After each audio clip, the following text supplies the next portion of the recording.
नमस्कार साथियों, आप देख रहे हैं यूपी समाचार। यहाँ पर आपको 20 मिनट में यूपी की 50 बड़ी खबरें मिलेगी, तो वीडियो को पूरा जरूर देखें। आज की पहली खबर, सीएम योगी ने दिए निर्देश, यूपी में छोटे अपराधियों के लिए बनेगी ओपन जेल। मुख्यमंत्री योगी आदित्यनाथ ने सोमवार को कारागार विभाग की समीक्षा बैठक में कहा कि प्रदेश की जेलों को केवल बंदी रखने का स्थान नहीं, बल्कि सुधार, पुनर्वास और कौशल विकास का प्रभावी केंद्र बनाया जाना चाहिए। आधुनिक तकनीक, पारदर्शी व्यवस्था और सुधारात्मक गतिविधियों के जरिए जेलों को नई पहचान दी जाए। जेल केवल पेशेवर अपराधियों और माफिया के लिए होनी चाहिए, जबकि छोटे अपराधों में ओपन जेल की व्यवस्था अधिक उपयोगी साबित हो सकती है। उन्होंने ओपन जेल की परिकल्पना को साकार करने के लिए विशेष कार्य योजना तैयार करने के निर्देश दिए। मेरठ के 8 नमो भारत स्टेशनों पर फूड रिटेल आउटलेट खुलेंगे। एनसीआरटीसी ने दिल्ली मेरठ नमो भारत कॉरिडोर पर यात्री सुविधाओं और व्यावसायिक गतिविधियों को बढ़ावा देने के लिए मेरठ के 8 स्टेशनों पर कमर्शियल स्पेस की लाइसेंसिंग हेतु निविदा आमंत्रित की है। यह टेंडर प्रतापपुर से मोदीपुरम के बीच स्थित स्टेशनों पर जारी किया गया है। इन स्टेशनों में Pratappur, Rithani, Shatabdi Nagar, Bhainsali, MIS colony, Dorli, Meerut north और मोदीपुरम शामिल हैं।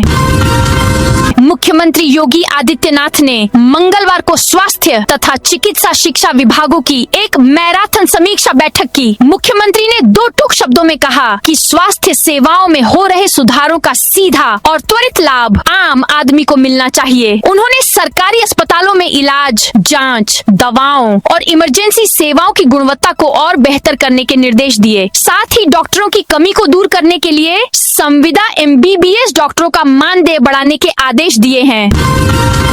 मां गंगा को 5100 साड़ियों से बनी चुनरी चढ़ाई, 501 लीटर दूध से अभिषेक। यूपी में आज यानी मंगलवार को गंगा दशहरा है। वाराणसी, प्रयागराज, अयोध्या समेत प्रदेश में कई शहरों में घाटों पर सुबह से ही श्रद्धालुओं की भीड़ उमड़ी है। काशी के 80 घाट पर मां गंगा को 12 राज्यों से आई 5100 साड़ियों, 25,500 फीट की चुनरी चढ़ाई गई, 501 लीटर दूध से गंगा का अभिषेक किया गया। प्रयागराज में संगम पर हजारों श्रद्धालुओं ने स्नान के बाद सूर्य को अर्घ्य दिया। अयोध्या के सरयू घाट पर भी श्रद्धालु दान पुण्य कर रहे हैं। श्रद्धालु भजन कीर्तन करते हुए घाटों पर पहुंच रहे हैं।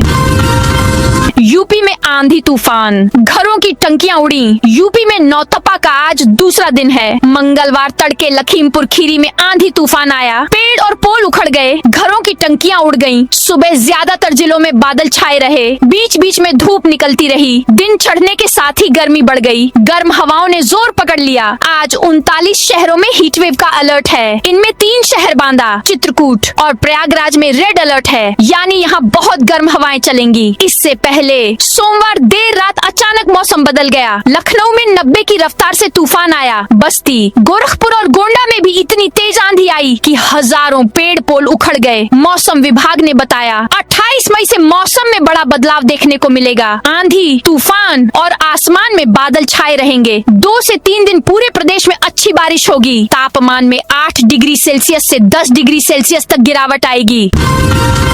किसान नेता राकेश टिकैत के ट्रैक्टर को सोमवार को गाजियाबाद में एक इनोवा कार ने टक्कर मार दी। यह घटना तब हुई जब टिकैत CBI अकादमी मार्ग पर आयोजित किसान महापंचायत में शामिल होने जा रहे थे। टक्कर मारने वाली इनोवा पर उत्तर प्रदेश सरकार लिखा हुआ था। यह हादसा महापंचायत स्थल से लगभग 1 किलोमीटर पहले हुआ। आरोप है कि सरकारी नंबर प्लेट वाली इनोवा कार गलत दिशा से आई और ट्रैक्टर से टकरा गई। घटना के बाद मौके पर कुछ देर के लिए गहमागहमी का माहौल बन गया।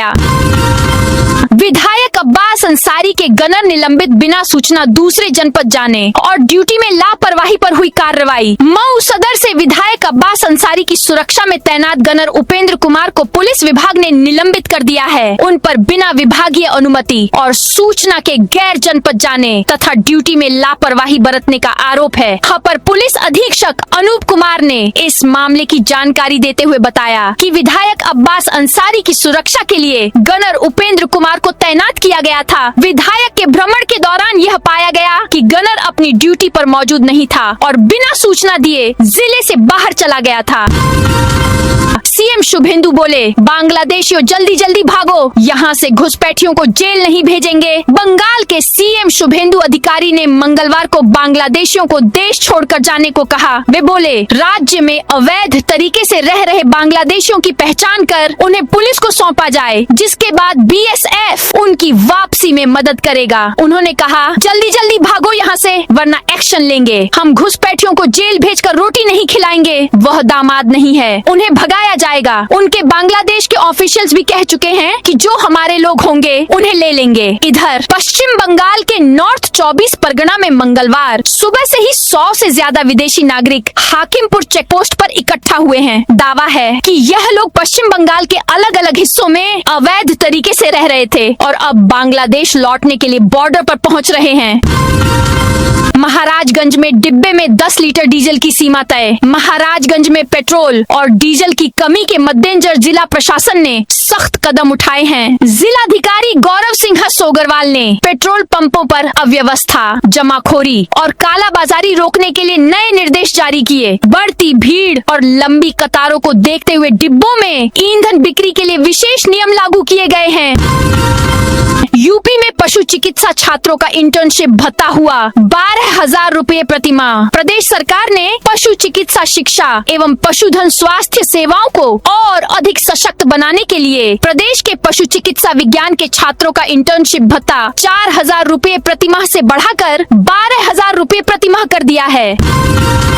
लखनऊ विधानसभा, बापू भवन पर हमले की फिराक में थे आतंकी। रेड फोर्ट कार ब्लास्ट मामले की जांच में राष्ट्रीय जांच एजेंसी एनआईए के हाथ अहम सबूत लगे हैं। एनआईए की जांच में सामने आया है कि आतंकियों ने लखनऊ में विधानसभा भवन, बापू भवन और भीड़भाड़ वाले इलाकों को निशाना बनाकर बड़े हमलों की साजिश रची थी। एनआईए के सूत्रों के मुताबिक मामले के 2 मुख्य आरोपी डॉक्टर मुजम्मिल शकील और डॉक्टर शाहीन सईद 25 से 30 अगस्त 2025 के बीच हरियाणा के फरीदाबाद से लखनऊ आए थे। इस दौरान उन्होंने संभावित हमलों के लिए कई अहम स्थानों की रेकी की।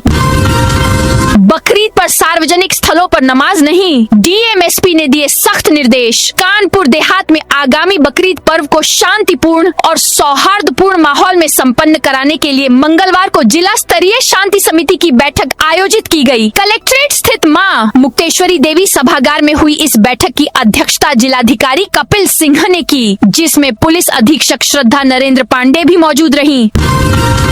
यूपी का पेट्रोल डीजल नेपाल वाले ले जा रहे 100 का तेल 135 रुपए में बेच रहे। यूपी से सटा नेपाल बॉर्डर 579 किलोमीटर लंबा है। इनमें यूपी के 7 जिले आते हैं। इन जिलों के ज्यादातर पेट्रोल पंप बंद हो गए हैं। जहां पेट्रोल मिल रहा वहां लंबी कतारें हैं। इसके पीछे की वजह वो लोग हैं जो नेपाल बॉर्डर को क्रॉस करके भारत आते हैं, यहाँ से ईंधन का स्टॉक लेकर अपने देश लौट जाते हैं। भारतीय रुपए के हिसाब से समझें तो भारत में बिकने वाला 100 रुपए लीटर का पेट्रोल नेपाल में 135 रुपए लीटर में बिक रहा। इसी प्रति लीटर 35 से 40 रुपए के मुनाफे के लिए भारत बॉर्डर से तेल नेपाल ले जाया जा रहा है। यूपी डिप्टी सीएम के चार्टर्ड प्लेन का एक इंजन बंद। यूपी के डिप्टी सीएम ब्रजेश पाठक के सरकारी चार्टर्ड प्लेन का मुरादाबाद में सोमवार शाम 4:10 पर एक इंजन फेल हो गया। उड़ान भरने के लिए पायलट ने जैसे ही इंजन स्टार्ट किया, उसमें से धुआं निकलने लगा। उस वक्त ब्रजेश पाठक और उनकी टीम विमान के अंदर ही थी। घटना के तुरंत बाद एयरपोर्ट प्रशासन और सुरक्षा एजेंसियां एक्टिव हो गयीं। एहतियात के तौर पर विमान को रोक दिया गया और ब्रजेश पाठक को सुरक्षित बाहर निकाल लिया गया।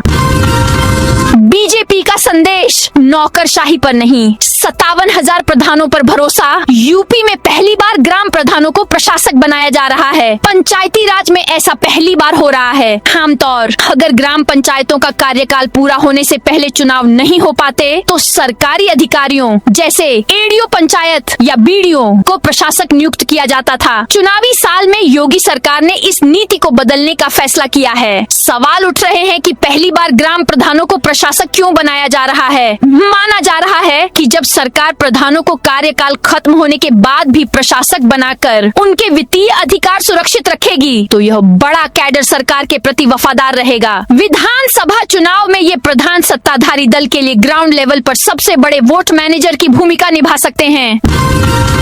गोंडा सांसद ने पैसेंजर ट्रेन को दिखाई हरी झंडी। कोरोना काल के बाद सेवा फिर शुरू। विदेश राज्य मंत्री एवं गोंडा से भाजपा सांसद कीर्तिवर्धन सिंह ने मंगलवार को गोंडा जिला मुख्यालय से गोंडा लखनऊ गोरखपुर पैसेंजर ट्रेन को हरी झंडी दिखाकर रवाना किया। इस अवसर पर कई जनप्रतिनिधि और अधिकारी मौजूद रहे। यह ट्रेन कोरोना काल के दौरान यात्रियों की संख्या कम होने के कारण बंद कर दी गई थी। सांसद द्वारा रेल मंत्री को लिखे गए पत्र के बाद इसके पुनः संचालन की अनुमति दी गई, जिसके बाद आज से यह सेवा फिर से शुरू हो गई। गोरखपुर में आधी रात मोबाइल पर गूंजा सायरन। मौसम विभाग का अलर्ट। गोरखपुर में सोमवार रात करीब 11:45 बजे मौसम विभाग की ओर से जारी एक गंभीर अलर्ट ने लोगों को अचानक सतर्क कर दिया। लोगों के मोबाइल फोन पर तेज सायरन के साथ चेतावनी संदेश पहुंचा, जिससे कई लोग घबरा गए और घरों से बाहर निकल आए। अलर्ट में बताया गया कि अगले 3 घंटों के दौरान गोरखपुर समेत पूर्वी उत्तर प्रदेश के कई जिलों में तेज आंधी, तूफान, बिजली चमकने और बारिश की संभावना है। पीएम मोदी पर आपत्तिजनक पोस्ट करने वाले को जमानत। इलाहाबाद हाईकोर्ट ने प्रधानमंत्री नरेंद्र मोदी के खिलाफ कथित आपत्तिजनक और पाकिस्तान समर्थक फेसबुक पोस्ट साझा करने के आरोपी बुलंदशहर निवासी ताहिर मेवाती को जमानत दे दी है। न्यायमूर्ति राजीव लोचन शुक्ला की एकल पीठ ने 25 मई को यह आदेश पारित किया।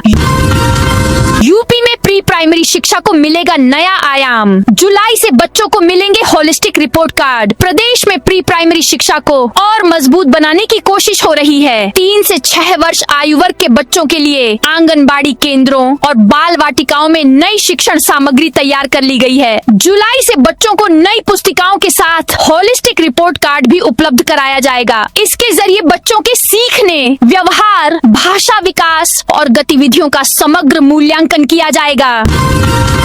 आरबीआई अफसर बनकर रिटायर्ड जेई से ठगे 95 लाख। 12वीं पास ठग ने आरबीआई की फर्जी वेबसाइट बनाई। 22 लैप्स पॉलिसी का प्रीमियम रिफंड कराने के नाम पर 12वीं पास ठग ने आरबीआई अफसर बनकर पुलिस आवास निर्माण निगम के रिटायर्ड जेई से 9 साल में 95 लाख की ठगी की। ठगी की रकम आरोपी ने अपने और पत्नी के खाते में मंगवाई। नजीराबाद पुलिस ने ठगी करने वाले दंपति को अरेस्ट कर लिया है। पकड़े गए पति पत्नी ने ठगी की रकम से एक XUV कार iPhone 15 खरीदा था। ठग दंपति ने पीड़ित को झांसे में लेने के लिए रिजर्व बैंक ऑफ इंडिया का लेटर भी रिटायर्ड जेई को दिया था। यूपी में भर्ती परीक्षाओं के नियम बदले। रेलवे स्टेशन और बस स्टैंड से 30 किलोमीटर तक बन सकेंगे परीक्षा केंद्र। प्रदेश सरकार ने भर्ती परीक्षाओं के आयोजन को लेकर बड़ा बदलाव किया है। अब बस स्टैंड, रेलवे स्टेशन और कोषागार से 30 किलोमीटर की परिधि में परीक्षा केंद्र बनाए जा सकेंगे। अभी तक यह सीमा 10 किलोमीटर ही तय थी। सरकार का मानना है कि इससे बड़ी भर्ती परीक्षाओं के लिए पर्याप्त केंद्र उपलब्ध कराने में आसानी होगी। प्रमुख सचिव नियुक्ति एवं कार्मिक एम देवराज की ओर से सोमवार को जारी शासनादेश में सभी भर्ती आयोगों और बोर्डों के अध्यक्षों को नए मानकों के अनुसार परीक्षा केंद्र निर्धारित करने के निर्देश दिए गए हैं। फैक्ट्री में खड़े 16 ट्रकों में लगी आग। फतेहपुर मलवा थाना क्षेत्र के सौरा गांव के पास स्थित एक फैक्ट्री परिसर में खड़े करीब 16 ट्रकों में संदिग्ध परिस्थितियों में भीषण आग लग गई। आग लगते ही इलाके में अफरा तफरी मच गई। घटना की सूचना मिलते ही स्थानीय लोगों ने तत्काल पुलिस और फायर ब्रिगेड को सूचित किया। मलवा थाना पुलिस मौके पर पहुंची और राहत एवं बचाव कार्य शुरू कराया। भीषण गर्मी के कारण आग 1 घंटे से ज्यादा समय तक लगी रही। मौके पर मौजूद यार्ड में काम करने वाले कर्मी राजीव पटेल ने बताया कि इस यार्ड में प्राइवेट फाइनेंस गाड़ियों को खींच कर लाया जाता है और यार्ड के अंदर करीब 100 के ऊपर ऑटो अब ट्रक खड़े थे। यार्ड के पीछे खेत में आग लगने के बाद यार्ड के अंदर आग लगी है। लखनऊ में कसमंडी कला मस्जिद विवाद गहराया। लखनऊ के मलिहाबाद में कसमंडी कला स्थित भवन को पासी समाज महाराजा राजपासी कंस का किला स्थित शिव मंदिर और मुस्लिम पक्ष मकबरा बता रहा है। लाखन पासी आर्मी तथा कई हिंदू संगठन आज वहां हनुमान चालीसा का पाठ करने पहुंचे हैं। वहीं विवादित स्थल पर सुरक्षा कर्मी तैनात किए गए हैं। पुलिस प्रशासन स्थिति पर नजर बनाए हुए है। अधिकारियों का कहना है कि किसी भी व्यक्ति को धार्मिक गतिविधि की अनुमति नहीं दी जाएगी। अस्पतालों में 3 महीने से कम एक्सपायरी वाली दवाएं रखने पर होगी कार्रवाई। मुख्यमंत्री योगी आदित्यनाथ ने मंगलवार को स्वास्थ्य तथा चिकित्सा शिक्षा विभागों की समीक्षा करते हुए साफ तौर पर कहा कि स्वास्थ्य सेवाओं में सुधार का लाभ सीधे आम आदमी को मिलना चाहिए। उन्होंने निर्देश दिए कि सरकारी अस्पतालों में इलाज, जांच, दवाओं और आपात सेवाओं की गुणवत्ता लगातार बेहतर होनी चाहिए। साथ ही मेडिकल कॉलेजों, नर्सिंग संस्थानों और सुपर स्पेशलिटी सेवाओं को आधुनिक तकनीक, बेहतर मानव संसाधन और प्रभावी प्रबंधन से सशक्त बनाया जाए।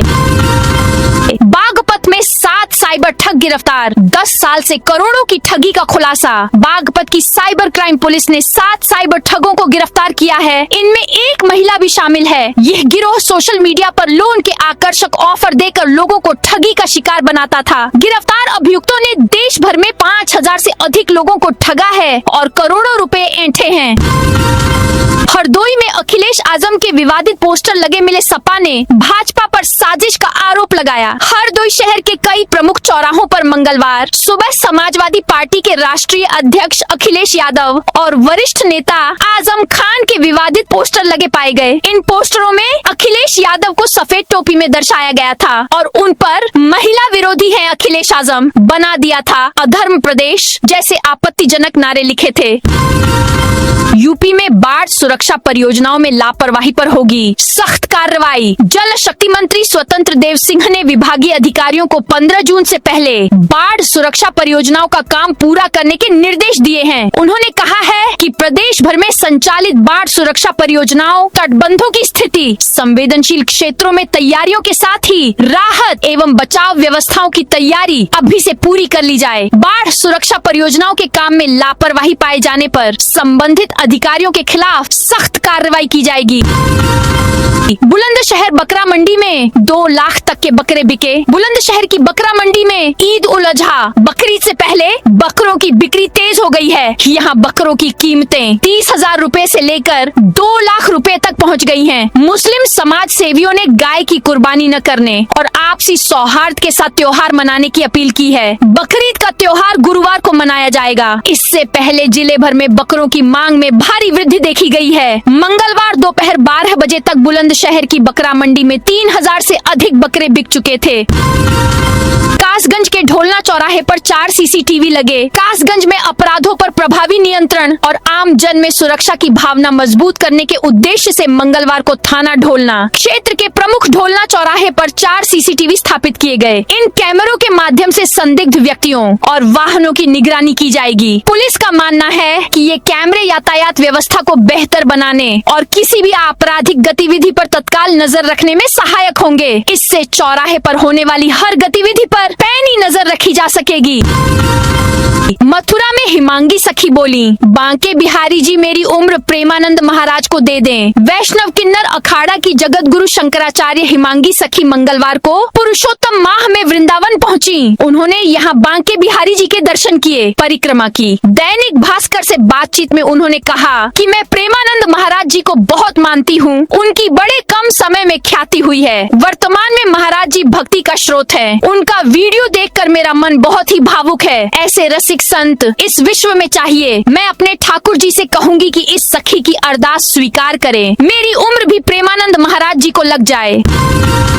2.5 करोड़ की कार वाले गमले चुरा ले गए। लखनऊ में योगी बोले, मैंने सीसीटीवी देखा, मन हुआ कि फोटो चौराहे पर लगवाऊं। हम गमला लगाते हैं तो कोई कार से आता है और गमला उठाकर ले जाता है। जितना कार का तेल लग रहा है उतने में नया गमला ले सकते हो। ये चोरी का नया मॉडल है। अब हर जगह सीसीटीवी लगे हैं। हम उसे देखते रहते हैं। पता लगता है कि 2.5 करोड़ की कार से 45 रुपए के गमले चुरा रहे हैं। 45 रुपए के गमले खरीद कर आप घर में लगा सकते थे। आपका सम्मान भी रहता और शहर भी अच्छा दिखता। एक बार तो मेरे मन में आया था कि गमला चोरी करने वालों की फोटो चौराहे पर लगवाऊं, क्योंकि जो पैसा हम खर्च कर रहे हैं वह जनता का है। यह न तो हमारा है, न वित्त मंत्री खन्ना जी का और न ही ऊर्जा मंत्री शर्मा जी का। ये बातें सीएम योगी ने मंगलवार को लखनऊ में कही। सीएम ने भाजपा मेयर सुषमा खरकवाल के कार्यकाल के 3 साल पूरे होने पर कार्यक्रम को संबोधित कर रहे थे। उन्होंने 413 करोड़ की परियोजनाएं लॉन्च की।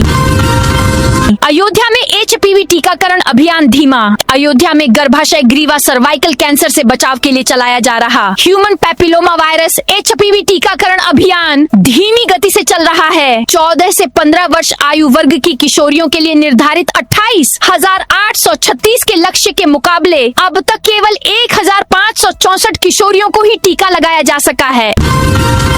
राम दरबार की प्राण प्रतिष्ठा की पहली वर्षगांठ आज। अयोध्या में राम परिवार यानी राम दरबार की प्राण प्रतिष्ठा की पहली वर्षगांठ मंगलवार को मनाई जा रही है। आज पूरे दिन सुबह से लेकर रात तक अलग अलग आयोजन होंगे। इस दौरान राम दरबार का विशेष श्रृंगार होगा। भगवान श्री राम, माता सीता, लक्ष्मण, भरत, शत्रुघ्न और हनुमान जी का वैदिक मंत्रोच्चार के बीच अभिषेक किया जाएगा। भगवान को 56 भोग लगाया जाएगा।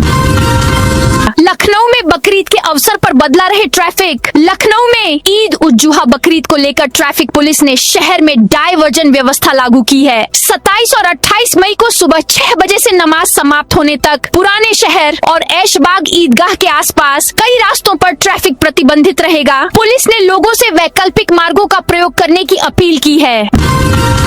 मुरादाबाद में अवैध बुद्ध बाजार पर चला बुलडोजर जैसा अभियान। मुरादाबाद के सदर कोतवाली क्षेत्र स्थित बुद्ध बाजार चौकी इलाके में मंगलवार को पुलिस और पीएसी ने अवैध साप्ताहिक बाजार के खिलाफ अभियान चलाया। थाना प्रभारी राजेश कुमार के नेतृत्व में पहुंची पुलिस टीम ने सड़क किनारे लगी दुकानों और अवैध कब्जों को हटवाया। इस कार्रवाई के दौरान इलाके में अफरा तफरी का माहौल देखा गया, जहां कई दुकानदार अपना सामान समेटते नजर आए।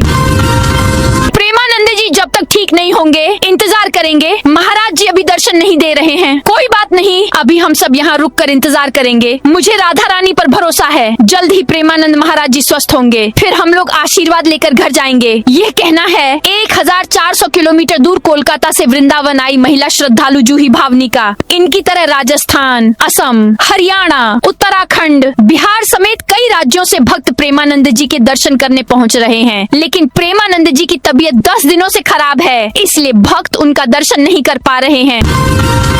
पाकिस्तान पर भारत की वाटर स्ट्राइक। हिमाचल की ओर मोड़ा जाएगा चिनाब नदी का पानी। भारत ने पाकिस्तान पर वाटर स्ट्राइक कर दी है। आने वाले समय में पड़ोसी मुल्क बूंद बूंद के लिए तरसेगा। खास तौर पर गर्मी में पानी के लिए हाहाकार मचेगा। केंद्र सरकार ने Chenab Beas link tunnel project को मंजूरी दे दी है। इस प्रोजेक्ट के तहत चिनाब नदी का पानी टनल से ब्यास नदी में पहुँचाया जाएगा। ऐसा करने से गर्मी के दिनों में हिमाचल के पड़ोसी राज्यों में पानी की किल्लत दूर होगी। तो दोस्तों, यह थी आज उत्तर प्रदेश के सभी जिलों की दिन भर की ताजा और बड़ी खबरें।